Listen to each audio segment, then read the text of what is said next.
Ahora vamos a estudiar un tema muy importante, un tema que por demás se ha convertido en un tema bastante controversial dentro de propiedad horizontal. Y es la gran pregunta: ¿tienen derecho a voz y voto los morosos en asamblea? Pues vamos a mirarlo desde la misma ley y vamos a terminar concluyendo esta situación de la cual pues siempre van a haber preguntas y siempre van a haber cuestionamientos. Como ya hemos visto, la ley 675 regula el régimen de propiedad horizontal, dentro de los cuales establece unas condiciones para señalar derechos y obligaciones. Ese condicionamiento o dónde podemos encontrar nosotros esos derechos y obligaciones establecidos en propiedad horizontal, pues eso está dentro del reglamento. El artículo tercero de la ley 675, que habla de las definiciones en propiedad horizontal, trae dentro de la definición de reglamento de propiedad horizontal, que es el estatuto que regula los derechos y obligaciones específicas de los copropietarios de un edificio conjunto sometido al régimen de propiedad horizontal.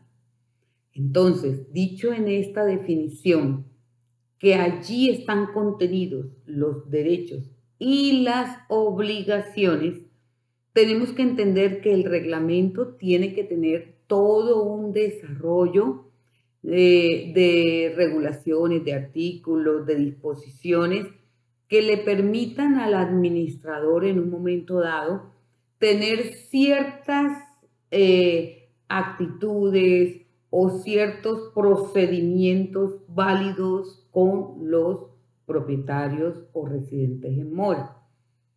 ¿Qué pasa con ello? El estatuto o reglamento de propiedad horizontal debe contener obligatoriamente las actuaciones que se deben surtir frente al propietario en mora, no solamente en asamblea, sino también frente a la regulación de poder restringir el uso de ciertos bienes comunes, como ya lo habíamos hablado con anterioridad.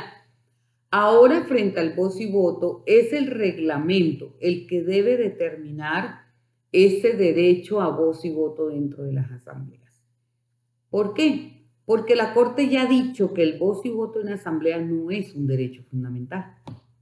Por lo tanto, si se pretende restringir ese derecho de participar en una asamblea, deberá estar contenido en el reglamento de propiedad horizontal. Entonces vamos a mirar qué dice la ley 675 frente al contenido de la escritura. El artículo tercero ya nos define qué es el reglamento de propiedad horizontal. El artículo quinto nos señala cuál es el contenido que debe tener la escritura o el reglamento de propiedad horizontal. Y encontramos 8 aspectos que deben cumplirse y al final de determinar esos 8 aspectos señala que además de este contenido básico, los reglamentos de propiedad horizontal incluirán las regulaciones relacionadas con la administración, dirección y control de la persona jurídica que nace por ministerio de esta ley y las reglas que gobiernan la organización y funcionamiento del edificio o conjunto.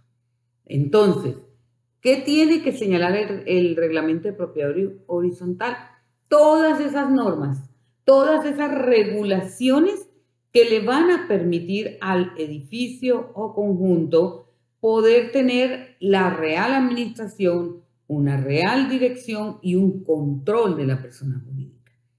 Por esa razón, la decisión de voz y voto debe estar contenida dentro del reglamento, como aspectos administrativos donde el administrador o el consejo de administración, incluso la asamblea, puedan tener como fundamento para tomar ciertas decisiones.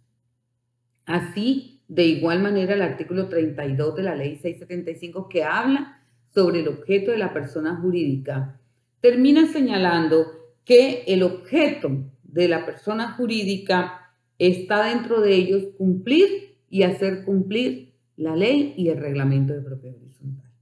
Volvemos a jugar con ese instrumento que es el timón de dirección de las personas jurídicas sometidas al régimen de propiedad horizontal.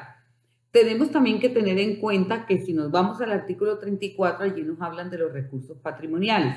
Y esos recursos patrimoniales son las cuotas ordinarias, extraordinarias de administración. También tenemos los intereses por las obligaciones en mora y todo esto hace parte del patrimonio de la persona jurídica. Miren lo importante que es esto. Y en ese orden, cuando hablamos de asamblea, entonces ya ahí sí vamos a mirar qué dice la ley 675 sobre la participación de los propietarios en asamblea. Recordemos que la asamblea es el máximo órgano de dirección. Al ser el máximo órgano de dirección, ella recoge a todos los propietarios del edificio conjunto. Es el único órgano donde están todos los propietarios del edificio conjunto presentes tomando decisiones. Así las cosas, pues la ley establece que la integración y alcance de las decisiones de la asamblea están dadas en que allí se reúnen todos los propietarios de unidades privadas y allí, en ese órgano, ellos pueden tomar decisiones. Tienen que reunirse con el quórum y las condiciones previstas en la ley y en el reglamento, que no se nos olvide que todo nos lleva al reglamento. Así las cosas, pues, en esa integración se toman decisiones, todos tienen derecho a participar con voz y voto, toman decisiones para que la persona jurídica pueda cumplir sus fines, ¿cierto? El alcance que tiene esta decisión es que es de obligatorio cumplimiento para todos los propietarios.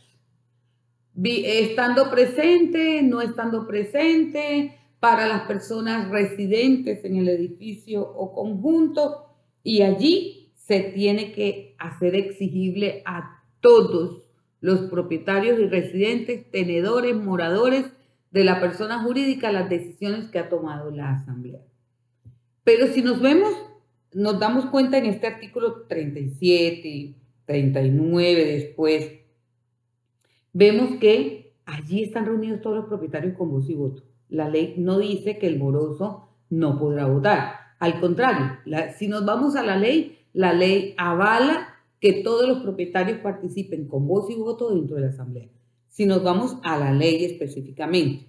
Ahora bien, cuando nosotros vemos la condición de participar en asamblea es para tomar decisiones que en últimas es para que la persona jurídica pueda cumplir sus fines. Y así es que todos trabajamos dentro del órgano, con los quórum, con las mayorías que exige la ley, y vamos a trabajar en procura de cumplir la ley y el reglamento.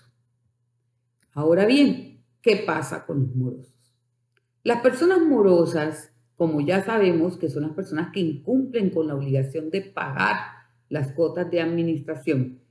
Estas personas, aunque la ley dice que todos los propietarios participan sin hacer ninguna excepción, pues ya la Corte sí ha señalado algunos aspectos en que nos permiten a nosotros vislumbrar el norte frente a los morosos.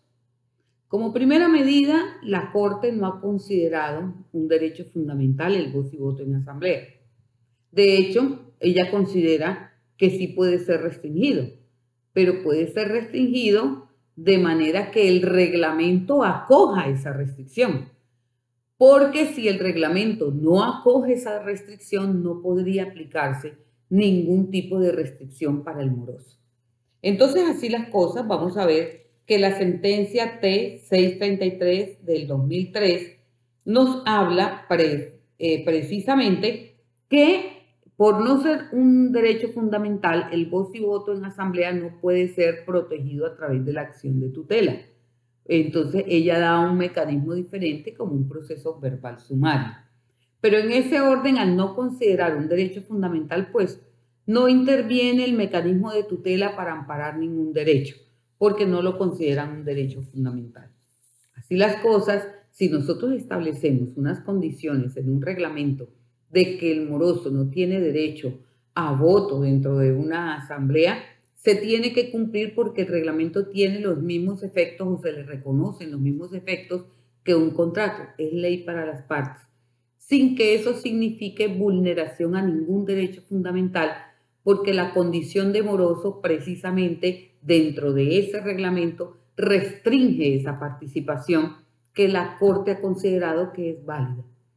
Así las cosas, si hay en algún momento alguna inconformidad por lo que señala el reglamento, tendrá ya que pensarse en una reforma del reglamento y ya no en mecanismos como la tutela para amparar derechos fundamentales, porque reitero, la Corte ha considerado que no es un derecho fundamental el voz y voto en asamblea. Así que puede ser restringido si el reglamento de propiedad horizontal así lo señala.